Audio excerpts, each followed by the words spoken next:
നമ്മൾ ഈ ഒരു സിനിമയിലെ സൗഹൃദങ്ങൾ, ഈ ജോലിയുമായി ബന്ധപ്പെട്ട സൗഹൃദങ്ങൾ, അത് വളരെ നല്ലതാണെന്ന് നമ്മളിപ്പോൾ പറഞ്ഞു വെച്ചു. പക്ഷെ അത് ഇടയ്ക്കൊന്ന് ബ്രേക്ക് ചെയ്തിട്ട് പിന്നെയും വരുന്നത് കുറച്ചുകൂടി നല്ലതാണെന്ന് തോന്നുന്നല്ലേ? ആയിരിക്കും. അത് ശ്രീനിവാസൻ്റെ അടുത്ത ഒരു വലിയ കമൻറ്റ് കേട്ടിരുന്നു, എല്ലാ കൂട്ടുകെട്ടുകളും പൊളിയണം എന്നിട്ട് വീണ്ടും യോജിക്കണം. അപ്പോൾ ആ പൊളിയുമ്പോൾ ആണ് മിസ്സിങ് ഫീൽ ചെയ്യുന്നു. പിന്നെ അത് മനഃപൂർവ്വമല്ല, അത് ഇപ്പോൾ ഇതിലൊന്നും ഒരു നേരത്തെ ലാല് പറഞ്ഞ പോലെ കാരണങ്ങളില്ല. ഹാപ്പൻസ് അത്രേ ഉള്ളൂ. സിനിമകൾ സംഭവിക്കുകയാണ് എന്നാണ് ഞാൻ വിശ്വസിക്കുന്നത്. കാര്യം എന്തുകൊണ്ട് 12 വർഷം എന്ന് പറയുന്ന വലിയ വർഷം തന്നെയാണ്. അപ്പോൾ ഈ 12 വർഷം നിങ്ങൾക്ക് എന്തുകൊണ്ട് സിനിമ ചെയ്യാൻ സാധിച്ചില്ലെന്ന് ചോദിച്ചു കഴിഞ്ഞാൽ എത്രയോ പ്രാവശ്യം നമ്മൾ ശ്രമിച്ചു.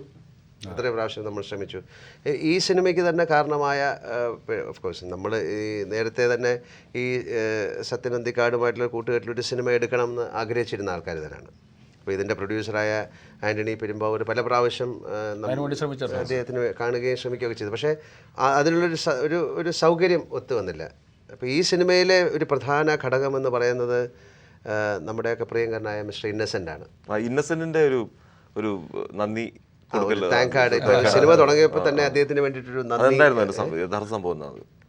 അല്ല എനിക്ക് അല്ല, അത് ഞാൻ പറഞ്ഞില്ല, ഇപ്പോൾ ഞങ്ങൾ ഒന്നിച്ചൊരു സിനിമ ചെയ്യണം എന്നുള്ളത് ഞാൻ ലാലും കേൾക്കുന്നുണ്ടാവും. പക്ഷേ ഞാൻ അധികം നാട്ടിൽ തന്നെ താമസിക്കുന്ന ഒരാളായതുകൊണ്ട് മിക്കവാറും ദിവസം ഒരുപാട് പേര് ദിവസം തോറും എൻ്റെ അടുത്ത് പറയും, എന്തുകൊണ്ടാണ് ലാലായിട്ട് സിനിമ ചെയ്യാത്തത്, നിങ്ങൾ തമ്മിൽ തെറ്റിയിട്ടാണ്.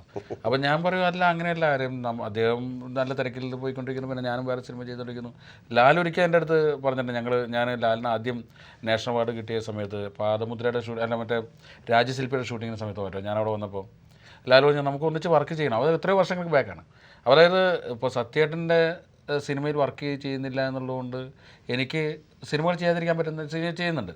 ഞാനില്ലെങ്കിൽ നിങ്ങൾ സിനിമ ചെയ്യുന്നുണ്ട്, രണ്ടുപേരും നിൽക്കുന്നുണ്ട്. പക്ഷേ നമ്മൾ ഒന്നിച്ച് ചെയ്യുന്ന ഒരു സിനിമയുടെ സുഖം അനുഭവിക്കുക എന്നുള്ളതാണ് പ്രധാനമായ കാര്യം. അല്ലാണ്ട് ഞാനില്ലാത്തത് കൊണ്ട് അദ്ദേഹത്തിൻ്റെ വിജയങ്ങൾ കുറഞ്ഞു പോകുന്നില്ല, അദ്ദേഹം ഇല്ലാത്തതുകൊണ്ട് എൻ്റെ സിനിമകളും വിജയിക്കാതിരുന്നിട്ടില്ല. പക്ഷേ ഇത് ഞങ്ങൾ രണ്ടുപേരും പല കാരണങ്ങൾ കൊണ്ട് പല സിനിമകളും ഒന്നിക്കാൻ പറ്റാതായി. പ്രധാനമായിട്ടും കാരണം ഞാനൊരു സിനിമയ്ക്ക് ശേഷം മാത്രമാണ് അടുത്ത സിനിമ പ്ലാൻ ചെയ്യുന്നത്. ആ സിനിമ പ്ലാൻ ചെയ്യുന്ന സമയമാകുമ്പോൾ ലാലിൻ്റെ ഡേറ്റ് ഉണ്ടാവില്ല, അപ്പോൾ ലാൽ കമ്മിറ്റഡ് ആയിരിക്കും, അത് നമുക്കൊന്നും പറയാൻ തോന്നില്ല.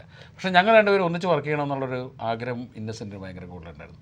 അപ്പോൾ ആൻ്റണിയും ഇന്നസെൻറ്റും തമ്മിൽ സംസാരിച്ചിട്ട് ഒരു ദിവസം ഇന്നസെൻറ്റിന് എൻ്റെ അടുത്ത് കുറച്ചുകൂടി സ്നേഹത്തിൻ്റെ സ്വാതന്ത്ര്യമുണ്ട്. എൻ്റെ അടുത്ത് പറഞ്ഞത്, നിങ്ങൾ ലാലിനെ വെച്ചിട്ടുള്ള സിനിമ നിങ്ങൾ എന്തുകൊണ്ട് ആലോചിക്കുന്നില്ല? ഞാൻ ആലോചിക്കുന്ന സമയത്ത് അദ്ദേഹത്തിൻ്റെ ഡേറ്റും ശരിയായിട്ട് വരണ്ടേ, അതിനെപ്പറ്റി ചിന്തിക്കേണ്ട, കഥ ആലോചിക്കുക ആദ്യം, മോഹൻലാലിന് പറ്റുന്ന ഒരു വിഷയം ആലോചിക്കുക, എന്നിട്ട് നിങ്ങൾ നടക്കുന്നില്ലെങ്കിൽ പറ. പുള്ളി ഒരു ജ്യേഷ്ഠ സഹോദരനെ പോലെ താല്പര്യം എടുക്കണം. അപ്പോൾ ഞാൻ എൻ്റെ മുമ്പിലുണ്ടായിരുന്ന പ്രോജക്റ്റ് മാറ്റി വെച്ചിട്ടാണ് ഞാൻ അതിനെപ്പറ്റി ചിന്തിച്ചപ്പോൾ അത് വളരെ സന്തോഷമുള്ള ഒരു അനുഭവമായിട്ട് മാറി. അതുകൊണ്ടാണ് ഇന്നസെൻറ്റിന് നന്ദി പ്രകടിപ്പിച്ചത്. അപ്പോൾ അവിടെ ഒരു ഇനിഷ്യേറ്റീവ് ആയിരുന്നോ ഇല്ലാതിരുന്നത്? അല്ല, അതുകൊണ്ടല്ല, അദ്ദേഹം ഒരു കാരണമായി മാറി. ഇത് ആഗ്രഹിച്ചപ്പോൾ ആൻ്റണി ഒരു 3 കൊല്ലം മുമ്പ് തൊട്ട് എൻ്റെ അടുത്ത് പറയുന്നതാണ് ഇങ്ങനെ സംഭവം വേണം. പിന്നെ നമ്മൾ പറയാറില്ലേ, ഓരോരുത്തരും ഓരോ വഴിയിൽ കൂടെ പോയി, ഞങ്ങൾക്ക് ഈ ഗ്യാപ്പ് ഫീൽ ചെയ്തിട്ടില്ല, ഞങ്ങൾക്ക് പരസ്പരം. ഇതിപ്പോൾ സത്യൻ അന്തിക്കാടിൻ്റെ സിനിമയിലെ ഒരു ഡയലോഗ് പോലെയാണ്. നമ്മൾ ചോദിക്കുന്നത് ഇതെന്താ നേരത്തെ നമുക്ക് തോന്നുന്നത്,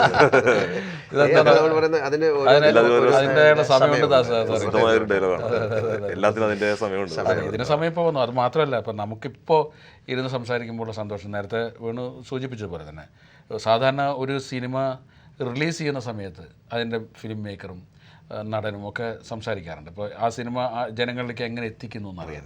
കാരണം ഇപ്പോൾ നല്ല സിനിമ ചെയ്താൽ മാത്രം പോരാ, ആ സിനിമ നല്ലതാണെന്ന് ബോധ്യപ്പെടുത്തേണ്ട ബാധ്യത കൂടി നമുക്ക് വന്നിരിക്കും.